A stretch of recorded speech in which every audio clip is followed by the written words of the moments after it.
Jungle.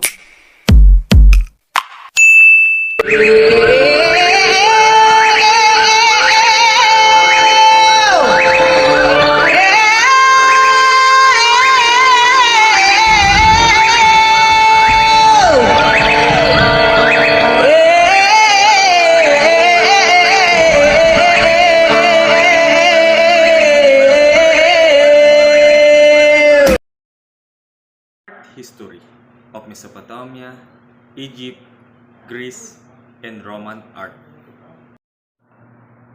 Art history, are also called art historiography, are the historical study of the visual arts being concerned with identifying, classifying, describing, evaluating, interpreting, and understanding the art product and historic development of the field of painting, sculpture, architecture, decorative arts, drawing, printmaking, photography, and other more.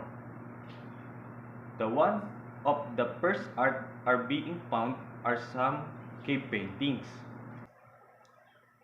The earliest known cave painting and drawing of an animal are at least 35,000 years old and were found in cave in the district of Maros, located in Mantimurong district, South Sulawesi, Indonesia.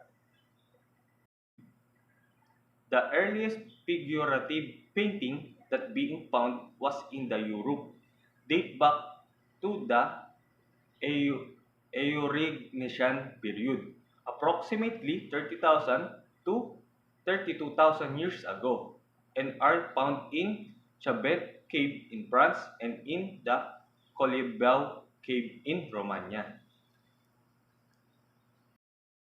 Let's proceed to the Asian civilization that contained Mesopotamia, the Egyptian art, the ancient Greek art, the Roman art, and architecture. Mesopotamia. Ancient civilization first started in Mesopotamia, famous of which is the Sumerian city-state. Religious buildings and temples were established and their cultural arts flourished. One of the famous works from ancient Mesopotamia is the Code of Hammurabi. The Hammurabi Code of Laws, a collection of 282 rules, established standards for commercial interaction and set fines and punishment to meet the requirements of justice. The Egyptian art. For more than 2,000 years, Egypt was one of the richest and most civilized land in the ancient world. In particular, the ruins of tombs and temples have provided a valuable record of Egyptian life. First ruler was King Menes, also called King Narmer, who united Egypt under one government and founded the capital city of Memphis. The ancient city of Memphis, Egypt, was the first capital of the country for most of the pharaonic period. It was located south of the Nile River Delta, near the Giza Plateau. The city was founded around 3000 BC. And the ancient Egyptians were of the belief that it was in statues that the gods reside. Even the Egyptian statues of the pharaohs were looked. The first great period of Egyptian civilization, called the Old Kingdom, began during the rule of King Djoser, First Minister Imhotep. He was a first skilled architect, statesman, and scholar. He was probably the architect of the famous step pyramid at Saqqara. Pyramid of Djoser, sometimes called the step pyramid of Djoser, an archaeological site in the Saqqara necropolis, Egypt, northwest of the ruins of Memphis. Tomb in the Valley of the Kings. The Valley of the Kings is one of the most famous archaeological sites in the world. This is a royal burial ground with exquisitely decorated tomb for the pharaohs who ruled Egypt between 1539 and 1075 BC. There are over 60 tombs in this small area, although only a handful are open to public. The ancient Greek art. Ancient Greek art stands out among that of other Asian cultures of its development of naturalistic but idealized depictions of the human body, in which largely nude male figures were generally the focus of innovation. The rate of stylistic development between about 750 and 300 BC was remarkable by Asian standards, and in surviving works is best seen in sculpture. The first known statue to use contrapposto is Critias' Boy. The famous sculpture was masterfully created out of marble, and it's believed to have been sculptured in 480 BC. Pottery. Geometric art in Greek pottery was contiguous with the late Dark Age and early Archaic Greece, which saw the rise of Orientalizing period. Sculpture and art in ancient Greece. Greek bronze sculpture statues are some of the most iconic parts of ancient Greece and Greek mythology. Crafted out of bronze, marble, limestone, and more. Greek used statues for a variety of reasons. Greek gods: Medusa, Zeus, Poseidon. Medusa.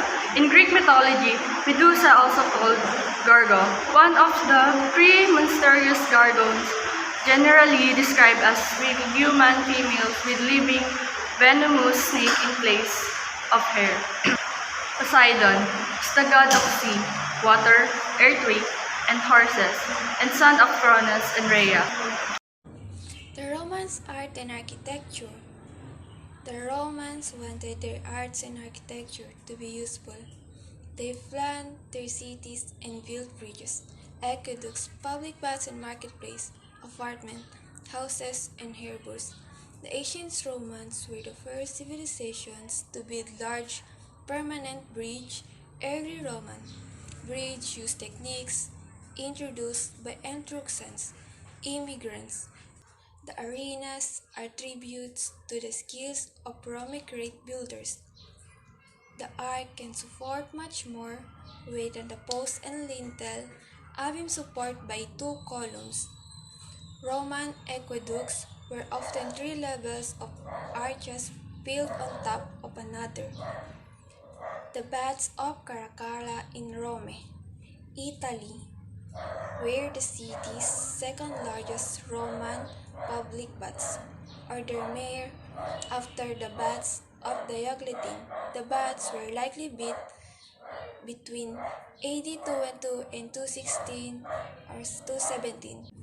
Roman architecture.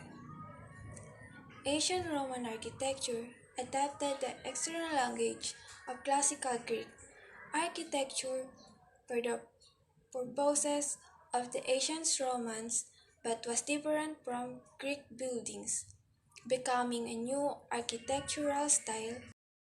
Roman sculpture. In portraying their gods, that Greeks had been influenced by their ideas of form and beauty. Roman sculpture is greatly influenced by the Greeks, but the Romans showed their skill and originality in their portrait. They portrayed their emperors and general and sector with a degree of realism unknown of the Greeks. Suit of Jupiter, king of the gods. Jupiter, the Roman king of the gods. He was the god of the sky, and along with help of the kings of the time, established principle of the Roman religion. Roman river god Arnon. Renus is also known as the river god who found the twins, Romulus and Remus. Tiberius was considered to be one of the most important river gods.